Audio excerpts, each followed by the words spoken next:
Dear friends, there was this man called John. Who's that? Who's that coughing?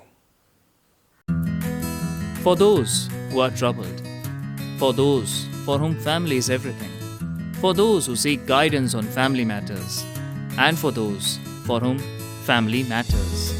Here in Atmadarshan, we bring to you Atmadarshan's YouTube FM, Family Matters. John loved animals, and he had a lot of animals in his house as pets, both birds and all kinds of animals. But his favorite was a parrot, whom he lovingly called as Captain. One fine day, John noticed that Captain was coughing.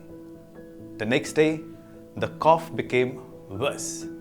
John became worried as the cough became more and more worse. So he decided to take Captain to the veterinary.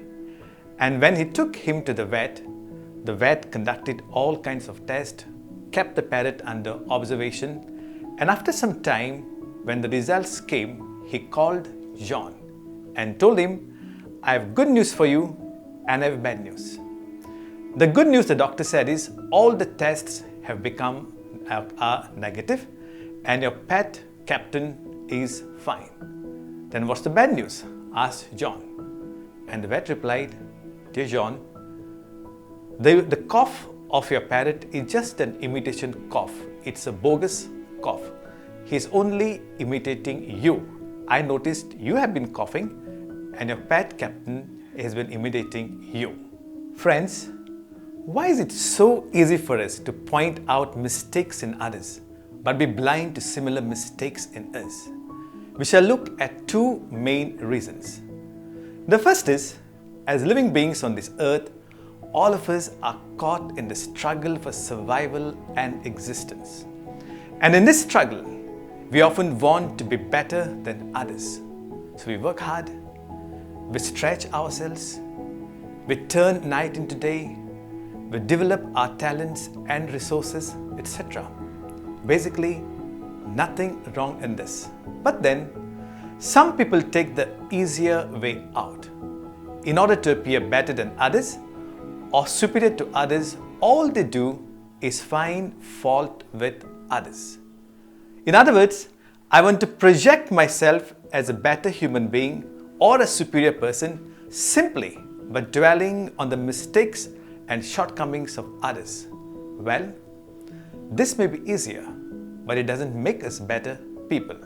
We remain small, narrow-minded, and become experts in finding faults and mistakes in others, rather than helping ourselves to be better human beings. The second reason is to protect our sense of self.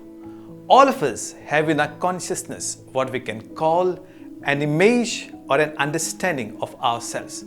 Some of us have a strong sense of self which helps us to bear criticism and be open to accept our mistakes and faults.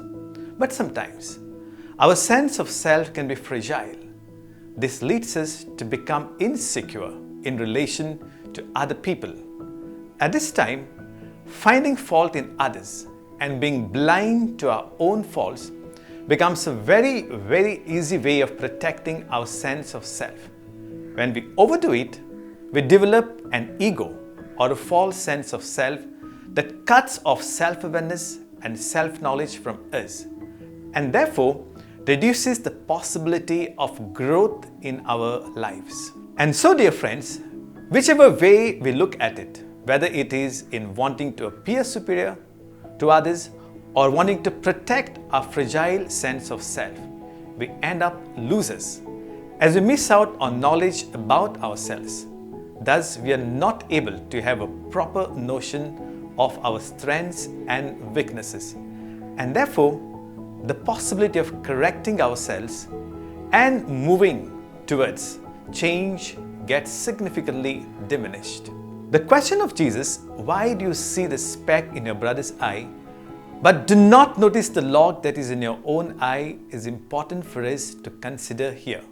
Maybe the consideration will lead us towards self-awareness, change, and growth, imagine the change it can bring in our families and communities when we start focusing on correcting our mistakes rather than being busy finding fault with others. This season of Lent can become that much meaningful, that much useful for us when we are able to move from a very inferior tendency of finding fault to a higher practice of correcting ourselves. The ancient Roman statesman Cicero said, "You can't clean your own fields while you're counting the rocks in your neighbor's farm." Lent is a time to clean our own fields and our farms. So next time you hear your wife coughing, your husband coughing, your parents, your children, or your friends coughing, it may just be an imitation cough, a bogus cough. You may be the one who actually has the cough. I may be the one who actually has the cough. Remember,